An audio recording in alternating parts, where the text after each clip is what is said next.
Hola jóvenes, soy la profesora Verónica Lazo y ahora continuaremos con los ejercicios programados para el ciclo 2017-2. Vamos a ver, las tres primeras preguntas se basan en primero leer el texto que está en la parte superior. Este texto nos habla acerca de Jauja. Pertenece a Rivera Martínez Edgardo de 2016 y dice así: Jauja, ciudad en la Sierra Central del Perú, dio lugar en el siglo XVI, por su clima y la riqueza de su valle, a la leyenda de un país de abundancia y felicidad. Vemos cómo este autor ha escogido algunas palabras para hacer uso, para emplear la lengua, que en este caso es el español y que está escribiendo. Entonces, este texto es un caso de comunicación humana verbal, porque está empleando las palabras que acabo de leer. Además, esas palabras llegan a través de la visión y a través también de los gráficos, de las letras o las grafías. Entonces, este tipo de comunicación escrita también es llamada comunicación verbal, visuográfica, y esa va a ser la respuesta para esta pregunta.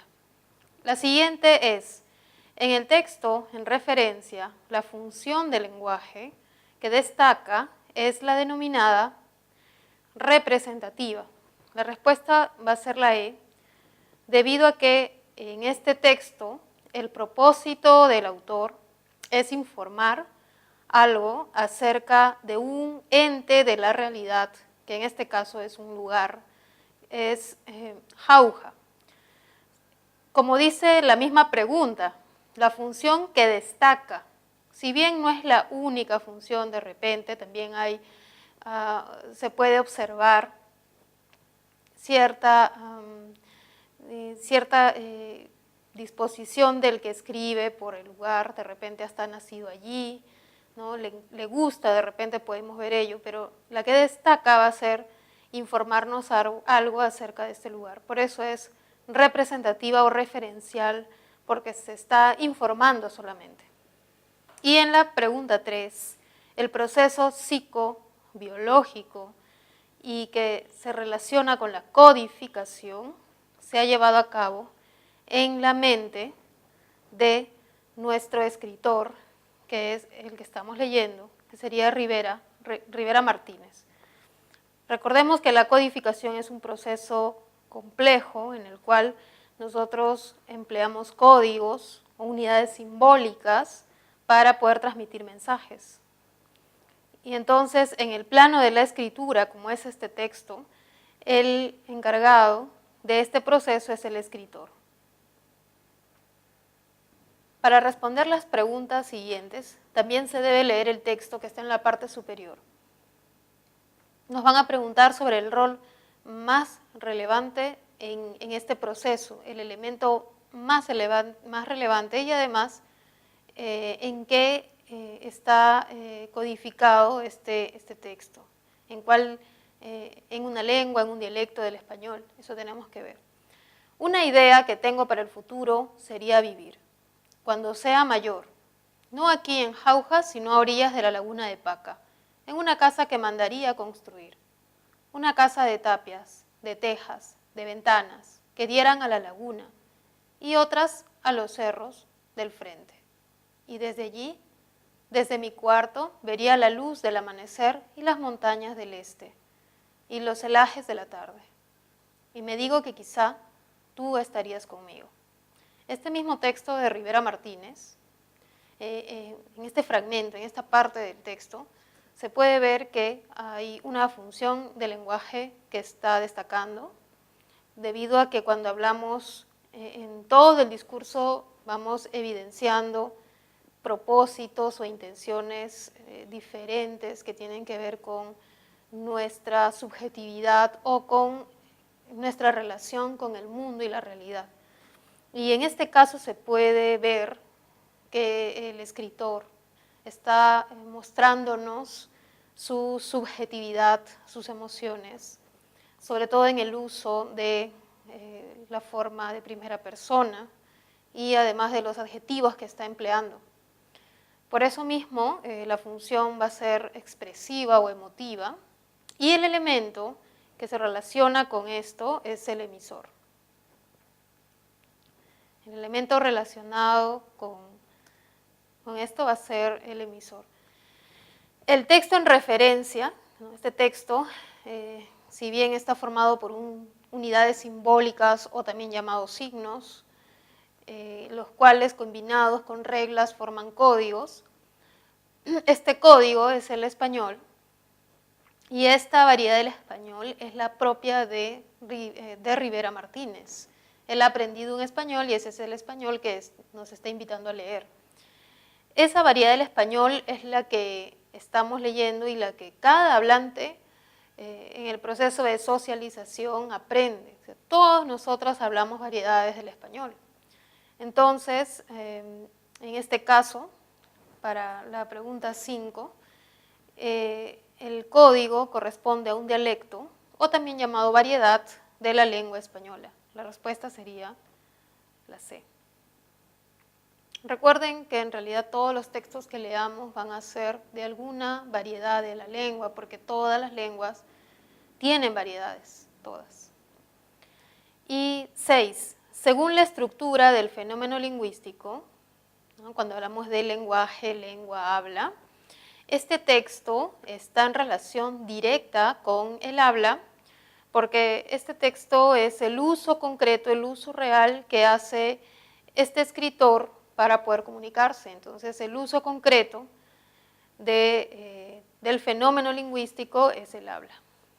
En la pregunta 9, también muy relevante esta pregunta, para reconocer los conceptos que están involucrados en el lenguaje y en la realidad lingüística del país.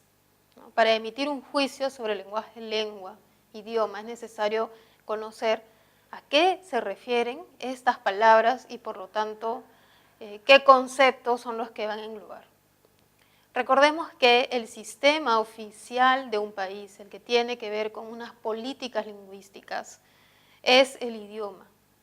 Idioma tiene que ver con el carácter oficial y, por lo tanto, con las decisiones políticas que se tomen a partir de un Estado y cómo ve la realidad lingüística.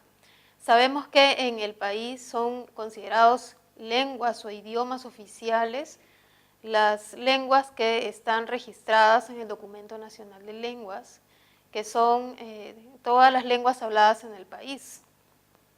Y la ley o la Constitución menciona que es donde se hable. B. Uso concreto de un código. Recordemos que yo como hablante puedo usar mi código, mis unidades simbólicas, las palabras de mi lengua, las puedo usar de dos maneras, o incluso de tres. De manera oral, al momento de hablar como estoy haciendo ahora.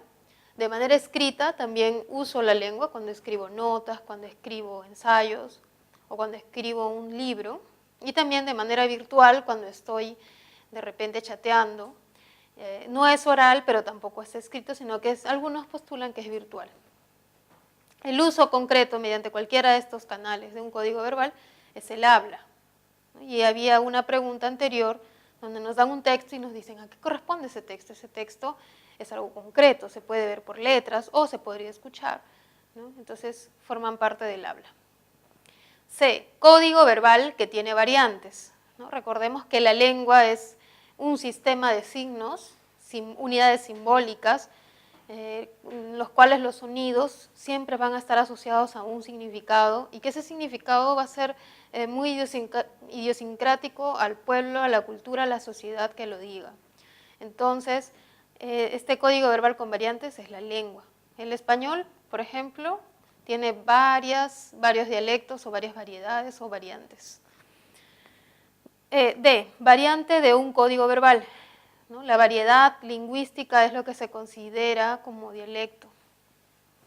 Y el sistema psicobiológico universal que está presente en todos los seres humanos que pueden socializar, que están inmersos en un grupo social, es el lenguaje. El lenguaje es universal a todo ser humano y generalmente es expresado en las lenguas, en el hecho en que las personas aprenden lenguas específicas, pero esa facultad o ese sistema que nos permite aprender las lenguas, porque es heredad, es patrimonio de la humanidad, es el lenguaje. En la pregunta 10, ahora debemos reconocer los elementos que se involucran en un proceso comunicativo y específicamente en el proceso comunicativo humano. Estos elementos se denominan así por la función que cumplen en este proceso social y cognitivo. Dice así el texto, y a partir de ese texto hay que analizarlo y marcar la respuesta. ¿Sabes cuánto me gusta la fiesta del 20 de enero? Y muchas veces hemos ido contigo a Yauyos. Me acuerdo que cuando eras pequeño te asustabas con los bailantes, y en especial con los tucumanos. Y sus ponchos, sus tremendas espuelas, la ronca voz con que repetían, cuidado con las 7 puntas. Te asustabas, pero igual ibas detrás de la orquesta, pegado al arpa, aun si llovía. Fiesta de colores, porque son colores y luces, las joyas y los adornos de plata de los príncipes, las libras de oro que llevan las chupaquinas, sus yiquillas de seda y terciopelo. En este texto se aprecia una narración, ¿no?, de una fiesta, y mediante este texto tenemos que tratar de encontrar cuál es el proceso comunicativo, por qué se establece este proceso, y vamos a ver. El emisor va a ser la persona que escribe o el escritor del texto. Aquí vamos a escribir los números. El emisor será 2, el autor o el escritor del texto. El receptor, en este caso, será el lector del texto, que son ustedes, ¿no? El receptor puede ser varios o puede ser una persona. Luego tenemos el mensaje, que es más bien cuál es aquello específicamente que nos quiere hablar el emisor, qué es lo que nos quiere decir específicamente, es brindarnos o expresarnos el regocijo y además la diversión de esta fiesta, ¿no? Entonces el mensaje no es solamente el tema del que habla, sino cuál es el propósito o la intención que tiene el emisor para decirnos algo. Por eso aquí sería el número 4. El código que se está empleando es la escritura de la lengua española. El código es una variedad del español, es un dialecto, ¿no? Y en este caso mediante la escritura sería 7. El referente es la fiesta del 20 de enero, es el tema del que nos está hablando, es la realidad aludida en el mensaje, ¿no? Es la realidad, pero recuerden que la diferencia con el mensaje es que el mensaje es además la intención, es algo más que nos quiere decir el autor y no necesariamente coincide con el referente, ¿no? El canal es los elementos para escribir, como podría ser el mismo libro o la tinta, todo aquello que ha hecho posible que llegue mediante la vista y el uso de letras este texto. Y la circunstancia sería el momento y el lugar en que este texto pudo llegar al receptor o al lector de este fragmento. Bueno, continuando, en la pregunta 13 tenemos que ver la diferencia entre la comunicación verbal escrita y la comunicación verbal oral. Y tenemos que comparar ambas y decir cómo es la comunicación oral. Vamos a ver. ¿La comunicación oral es totalmente artificial? Bueno, la comunicación oral es la más natural. Cuando un niño nace, empieza a emitir sonidos, empieza a comprender tonos, empieza a interactuar con el medio y con sus padres, y poco a poco va adquiriendo los significados, le va dando un sentido. De manera general, Por lo tanto, la comunicación oral es la más natural. Ahora, no es posterior históricamente, ¿no? Porque un niño cuando empieza a hablar, lo primero que aprende es hablar mediante sonidos. Y posteriormente, más o menos a los 5 o 6 años, en nuestra cultura, aprende a escribir. Entonces, si comparamos ambas, en nuestra propia historia, la que es posterior es la escritura o la comunicación escrita. Es de menor complejidad. La comunicación oral es muy compleja, ¿no? Hay muchos estudios que se hacen de la lengua oral porque no es como la escritura, donde uno puede separar letras de repente, ¿no? O las palabras, las podemos separar por espacios, o las letras también las podemos separar, pero en la oralidad es difícil separar sonidos incluso, ¿no? Es parcialmente natural, ¿no? Porque es sobre todo natural, y es anterior, ¿sí? Es históricamente anterior en nuestra propia historia y en la historia de la humanidad. Hay lenguas incluso que son eminentemente orales y que no han desarrollado un sistema de escritura, ¿no? Entonces, la clave correcta es la E, porque la comunicación oral es anterior históricamente. Para la pregunta 15 es necesario leer el texto "Noble dolor que a mi vida desespera. Tu amor se fue con mi vida, corazón, pues tu amor mi vida era". Este tipo de texto corresponde a los textos poéticos en los cuales predomina el trabajo sobre el mensaje. Si bien también hay una función emotiva y expresiva, la que destaca en un poema es embellecer el mensaje, es trabajar sobre las mismas palabras o el mismo código. Por lo tanto, la función que predomina es la función estética. Recuerden que siempre en las estéticas podemos encontrar también emotividad o subjetividad, pero la que va a destacar va a ser la estética por el hecho de ser poemas, por tener figuras literarias, por tener un número de sílabas, por sonar bien, ¿no?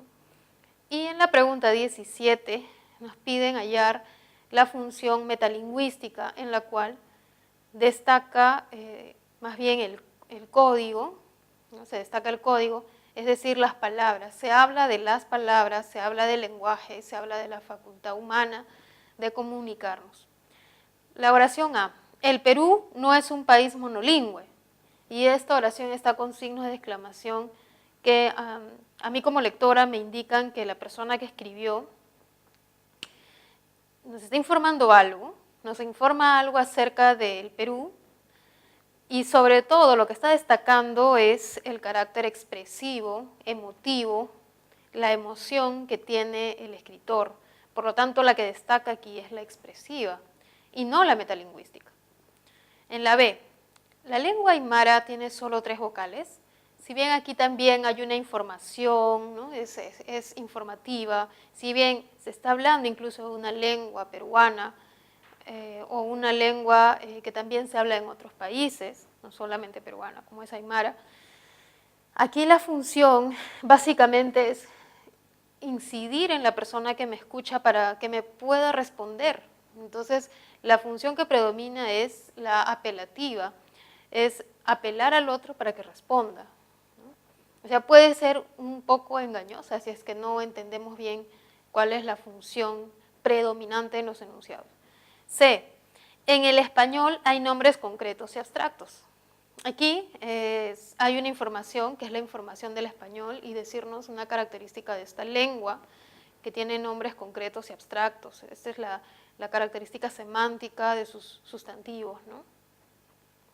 Y no se está apelando al oyente, no se está expresando emociones. La única que está destacando es aquella donde destaca o recae, se enfatiza en el código. Por eso la clave es la C. Pero continuemos, la D. Al parecer, la lengua mochica fue andina.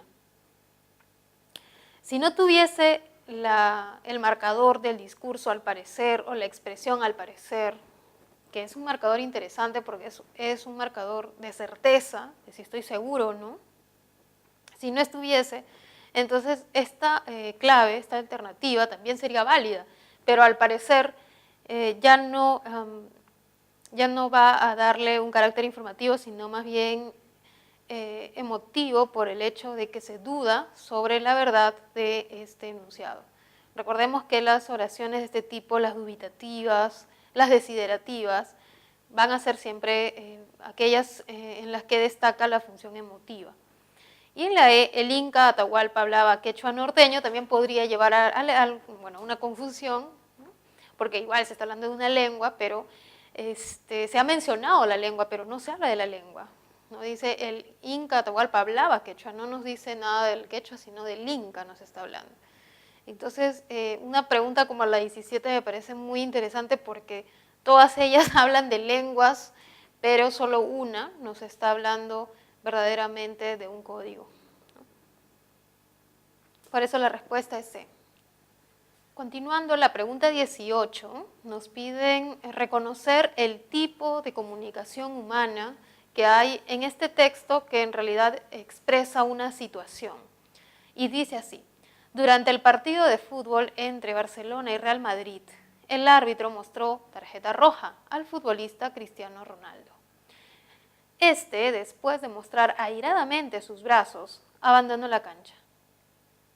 Bueno, en este caso se produjo comunicación humana no verbal, porque ninguno, ni el árbitro ni el futbolista, intercambiaron palabras del español o de otra lengua. Por eso es no verbal, no palabras.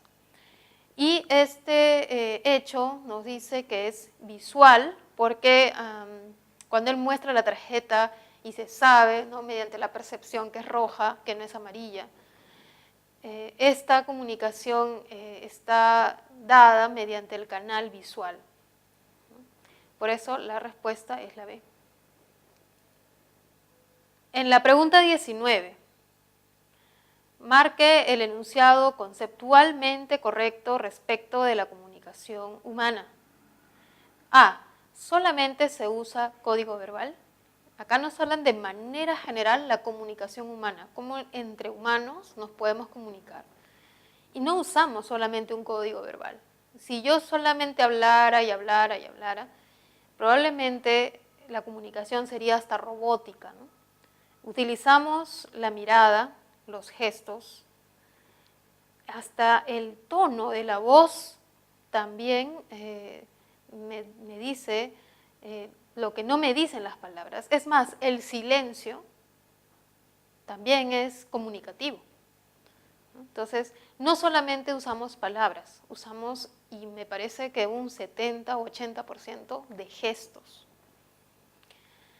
B. La codificación se da en el canal.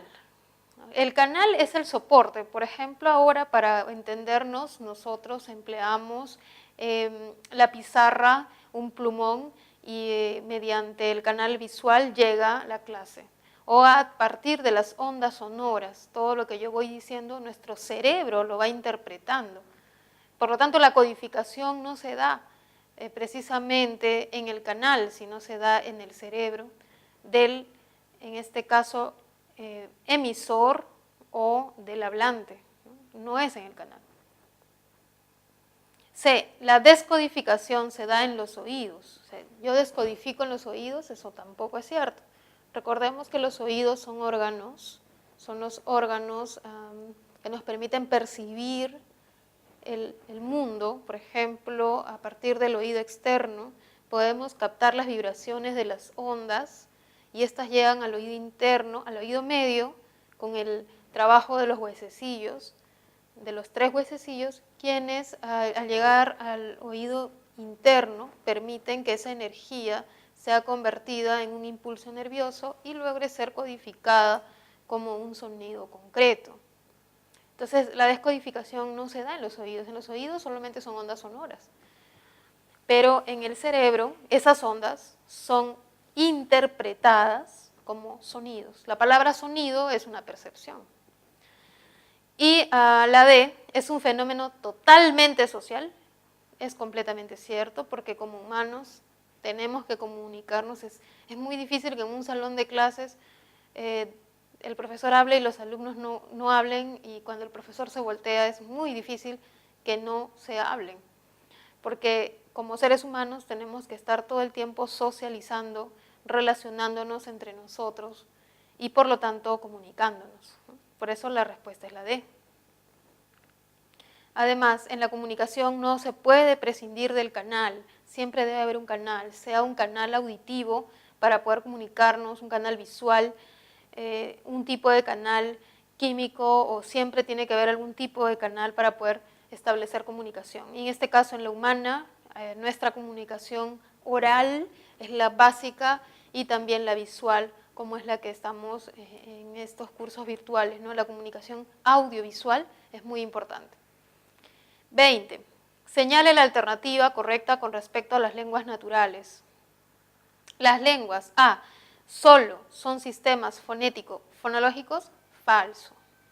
Si fuese así, entonces yo tendría la palabra, por ejemplo,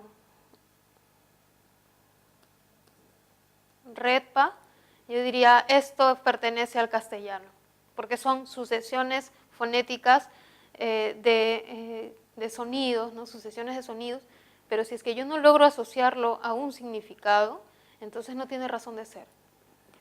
Las lenguas están formadas por sonidos que asociamos con significados, que al juntarlos, al combinarlos, forman significados y por lo tanto expresan propósitos de comunicación. B. Siempre se convierten en idiomas nacionales. Idioma nacional es una cuestión política. Recordemos que si bien nuestro país reconoce el quechua, el bora, el asháninga y otras lenguas, no son considerados idiomas nacionales, porque un idioma nacional es el que tiene alguna importancia a nivel nacional, es decir, los juicios, si yo tengo que hacer tengo que denunciar a alguien o tengo que demandar a alguien, lo puedo hacer en mi lengua, pero eso no ocurre, ¿no? Salvo en el aymara, en el jacarú, que sí ha habido juicios que se han hecho en esas lenguas.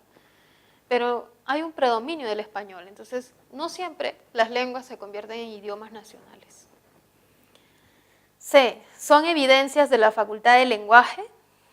Esto es cierto, ¿no? El lenguaje hemos dicho que es la facultad que está en nuestra condición humana que nos permite aprender una lengua, pero el lenguaje no lo podemos ver. Sin embargo, lo que sí podemos ver son las lenguas a partir de sus manifestaciones reales en textos orales o escritos. Por eso es correcta la C. Sus dialectos no se convierten en otras lenguas. Esto no es cierto. Por ejemplo, hay lenguas como el latín que al diversificarse tanto se han convertido en nuevas lenguas. Por ejemplo, el portugués y el español se parecen mucho. Tienen un grado de parecido bastante considerable. ¿Por qué? Porque vienen de una misma lengua madre. Entonces, los dialectos pueden llegar a convertirse en lenguas diferentes. Y recordemos que la misma palabra lengua es política, no solamente lingüística. Hay lenguas escandinavas que son muy parecidas, pero son lenguas distintas porque corresponden a países distintos y por lo tanto a decisiones políticas específicas. Y la E, ¿pueden tomar forma de dialectos sociales? Bueno, las lenguas no son dialectos. Muchas veces me parece que por una cuestión de prestigio social hemos creído muchas veces nosotros que el quechua, el aymara son dialectos y que el español es una lengua. Quizás porque a veces no pensamos en las palabras, no estamos tampoco buscando en los diccionarios qué es o qué no es. Pero recordemos que tanto el quechua como el castellano y el inglés son lenguas, porque son códigos, unidades simbólicas que permiten comunicar a las personas y por lo tanto relacionarlas. Y cada una de estas lenguas presenta sus variedades, que pueden ser variedades sociales, como por ejemplo variedades por edad. Hablan diferente los niños que los adultos el español. Y de la misma manera las mujeres shipibas hablan diferente a los varones shipibos en algunos aspectos probablemente. Entonces recordemos que las lenguas varían, pero no son lo mismo, ¿no? La clave es la C. Bueno, ahora vamos a ver las preguntas relacionadas con el dialecto estándar. Recordemos que si bien la naturaleza de las lenguas es variar, es lo común el cambio, el permanente cambio de los hablantes y su creatividad lingüística. En la lengua estándar, que sobre todo es de la lengua escrita y el lenguaje académico que se presenta en las universidades y en cada una de sus carreras y especialidades, en el examen de admisión, uno de los criterios es que los ingresantes manejen lengua estándar, dialecto estándar o la variedad estándar, ¿no?, que recibe esas denominaciones. Por ello es importante reconocer de estas alternativas cuál sería la que podríamos emplear en los textos formales y sobre todo escritos. Dice la alternativa A, habían muchos errores. Habían muchos errores. En la escritura, ¿cierto?, debemos corregir y preferir el uso impersonal con el número singular. Había muchos errores. Este impersonal es de existencia. Recordemos que este haber de existencia debe escribirse siempre en singular, ¿no? Habían, en vez de hubieron, sería hubo, ¿no? O en vez de habrán, sería habrá, ¿no? B, anoche envié un mensaje a la Teresita. Si bien en la oralidad empleamos la Teresa, el Julio, o a veces esa Teresa, o ese Julio, así, con ese énfasis, o también mi Teresita, ¿no? Si es la lengua cotidiana, espontánea, es así, no es muy rica, pero en la variedad estándar no se acepta el uso del artículo con los nombres propios, ¿no? No se acepta, porque tiene sus propias reglas, ¿no? Entonces, al momento de estudiar, al momento de escribir, sobre todo textos que requieren un dialecto estándar, debemos preferir la forma solo del nombre propio. C, estas viviendas son muy, este muy es un adverbio de cantidad, que está al lado de hermosas, que es un adjetivo, y lo está haciendo superlativo, lo hace todavía mayor en relación a otro contexto, ¿no?, a otras viviendas. Pero el sufijo ísimas también nos da la misma idea. Entonces, en la escritura hay que ser precisos, ¿no? No hay que repetir. A veces en la oralidad nos gusta decir una vez y otra vez y otra vez, repetirlo para que se entienda mejor, ¿no? Siempre repetimos, por ejemplo, voy a subir arriba, decimos de manera oral, en nuestra casa, en un lenguaje cotidiano se puede escuchar, pero en la lengua estándar, en la variedad estándar, tenemos que ser precisos. Escribir una oración, tal, tal, tal, y así, punto, precisos, ¿ya? Por eso, muy hermosísimas no debemos emplear. O es muy hermosas o hermosísimas simplemente. La D, la ministra de Educación, correcto, ministra se escribe con minúsculas. Aquí recordemos que este dialecto estándar es sobre todo de escritura. Ministra, muy bien. Ministra, presidente, estos cargos de dignidad, ¿no?, estos que antes se escribían con mayúsculas, ahora se escriben en bajas. Ministra con minúsculas. Educación con mayúscula porque es la cartera de la ministra, es el ministerio que ella está representando, dirigiendo. Será interpelada, correcto, esa es la respuesta. Y en la E, Marcelina y Carmen fueron sancionados, tiene que haber una concordancia en el sujeto y el atributo, ¿no? Entonces, si es Marcelina y Carmen, ambas mujeres deberían ser sancionadas y haber concordancia de género. Bueno, y esto también es muy común, ¿no? Empleamos el masculino en la oralidad muchas veces sin pensar en los referentes que tiene, ¿no? Bueno, pero eso forma parte de la lengua oral. 23. Según el contexto, reemplaza el verbo hizo por otro más preciso. Como les decía, en la lengua oral tendemos a ser menos precisos, ¿no? Somos más generales por cuestiones cognitivas, por cuestiones de cómo entendemos el mundo, por cuestiones prácticas, pero en la escritura tenemos que ser más precisos. Y de esta manera es común, por ejemplo, la A, Marta no hizo el almuerzo ayer, es normal. Es muy común que cotidianamente digamos eso, ¿no? Marta no hizo el almuerzo, no hice la cena, voy a hacer chocolate. Este hacer, que es un verbo que indica cambio, creación, modificación, aquí lo debemos reemplazar por uno un poco más específico, ¿no? Donde sería Marta no preparó el almuerzo ayer. No preparó, no cocinó el almuerzo ayer, también podría ser. Podemos escribir aquí preparó, pero no es la única opción. Yo sé que podríamos decir incluso más, ¿no? La siguiente, él hizo buena amistad. De manera general, en la oralidad también decimos él hace amigos, ¿no?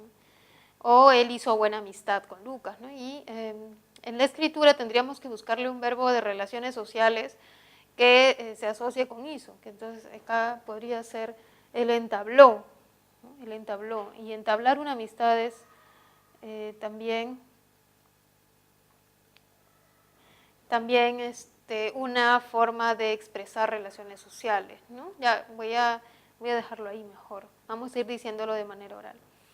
Julio hizo el croquis. En este caso podríamos decir que este hizo también se refiere a cambiar o crear algo, pero sobre todo con gráficos, ¿no? Entonces acá sería Julio trazó el croquis, Julio diseñó el croquis.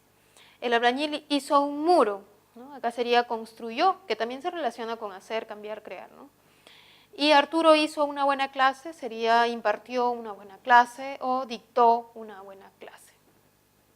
Bien, en la última pregunta debemos completar los enunciados con las 4 palabras ¿por qué? Si bien nosotros que utilizamos más la lengua oral, ¿cierto? Utilizamos redes sociales un montón. Entonces, generalmente se ve en la escritura juvenil este tipo de porque, esa X con una Q. Y bueno, lo empleamos muy a menudo. De repente empleamos el porque junto o separado de manera indistinta, pero recordemos que cada uso con tilde o sin ella, o junto o separado, tienen una función. El primer caso, que voy a escribir aquí con números y al momento de responder solo escribiré los números por el espacio que hay. El primer por qué es un sustantivo. El primer por qué es un sustantivo. ¿Qué quiere decir? Puede ser acompañado por un determinante. Podemos decir el por qué. El por qué. Mi por qué. ¿Ya? Un por qué. Se puede decir de esa manera. Se puede decir, no te diré el por qué, no te diré mi por qué, no te dirá su por qué. Es un sustantivo. Lo podemos reemplazar incluso por un sinónimo. Podría ser motivo. Y resulta que ambos son masculinos, ¿no? Un motivo, el motivo, mi motivo. Ese es el por qué junto y con tilde es un sustantivo. El segundo por qué. El segundo es más bien una conjunción. Es una conjunción causal. Cuando yo tengo una idea A y luego le sigue una idea B, tenemos 2 ideas y el por qué se coloca en medio de ellas o relaciona ambas, se colocaría aquí en medio, estaría el por qué, para indicar que la segunda es causa de la primera, o sea, va a anteceder a la causa. Su sinónimo es ya que. Su sinónimo, una palabra parecida a esta, es el ya que indica también causalidad, ¿no? Ya que. El tercer por qué se escribe separado y es sobre todo para las preguntas. Se utiliza sobre todo en preguntas, ya sean directas o indirectas. Cuando queremos saber algo, ¿no? Preguntamos, ¿por qué has hecho esto? ¿No? Para preguntas, dime por qué has venido tarde.